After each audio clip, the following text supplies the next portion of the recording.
Bago matapos ang long holiday season, sinusulit pa rin ng maraming bakasyonista ang pananatili sa world-famous beach, Boracay.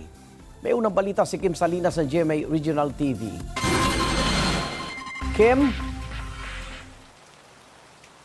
Igan, kahit wala ng fireworks display kagabi, in-enjoy pa rin ng mga turista ang nightlife activities sa isla ng Boracay kaugnay ng pagdiriwang ng bagong taon. Bago pa man matapos ang bakasyon, humirit pa ng last-minute activities ang ilang turista sa Boracay. Si Mary, kahit makulimlim ang panahon kahapon, pinili pa rin itong magtampisaw sa tubig. Kahit nga makulimlim, tingnan mo yung dagat natin, maganda pa rin. Last swim to before umuwi.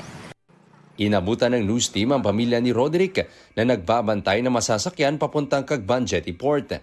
May kasama itong mga bata at senior citizens. Kahit 3 araw lang sa Boracay, worth it naman daw ang kanilang experience. So far, enjoy naman ng mga kids, especially mga kids. They enjoy fireworks and land tours. Kahapon pa lang, unti-unti nang dumagsa ang outbound passengers sa Cagban Jetty Port. Isa na dito ang pamilya ni Jeremy na balak pang bumalik sa isla dahil sa one-of-a-kind experience. Uwi na kasi balik trabaho na kasi bukas eh. Maganda yung experience dito sa Boracay. Madaming tourist, maganda yung fireworks. Binuwag na ng Malay LGU ang incident management team, ngunit aasahan pa rin ang mahigpit na seguridad sa isla at sa pantalan. Sa port naman natin, may mga assign naman tayo mga personnel dyan. Ang province kasi nag-operate ng ating dalawang port.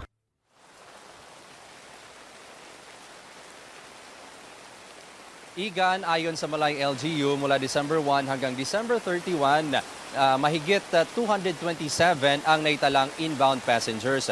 Mula naman December 21 hanggang December 30, nasa mahigit 66,000 ang outbound passengers.